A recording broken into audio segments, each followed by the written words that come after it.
अस्सलाम वालेकुम नाज़रीन। आज वज़रा तालीम का अहम इजलास होगा जिसमें कोरोना की बढ़ती हुई सूरत हाल के पेश नज़र अहम फ़ैसले मुतवक्के हैं। NCOC ने आज इजलास तलब किया है जिसमें वफाकी वज़रा शामिल होंगे। वफाकी वज़रा तालीम शफ़क़त महमूद और उसके साथ दूसरे सूबों के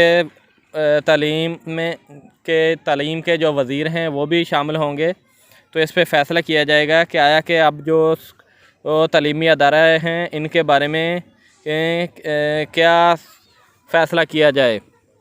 तो नाज़रीन, ये जो बढ़ती हुई सूरत हाल है कोरोना की, जो इसके कोरोना के केसेस ज़्यादा बढ़ते जा रहे हैं दिन ब दिन, इसके पेश नज़र आज इजलास तलब किया गया है NCOC की तरफ से, जिसमें शफ़क़त महमूद वज़ीर तालीम, वफाकी वज़ीर तालीम जो इसकी सरबराही करेंगे और साथ दूसरे सूबों के तालीम के वज़ीर वो शामिल होंगे और इसके बारे में फ़ैसला किया जाएगा आया कि स्कूलों के में जो तलबा की हाज़िरी फुल कर दी गई है उनको हाफ़ जैसे पहले बुलाते थे 50%, 51% एक दिन आएंगे, 50% दूसरे दिन। ये फ़ैसला किया जाएगा या कोई और लाहे अमल अपनाया जाएगा या इसके बारे में कुछ छुट्टियों का ऐलान किया जाएगा 1-2 हफ़्ते के लिए या जितना भी।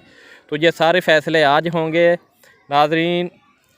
तो इसके बारे में मज़ीद ख़बरें जानने के लिए हमारे चैनल को सब्सक्राइब करें। वीडियो अच्छी लगी तो लाइक करें। कोई और बात जो आप पूछना चाहते हैं आपने तो आप इसका कमेंट में लिखें इसके बारे में।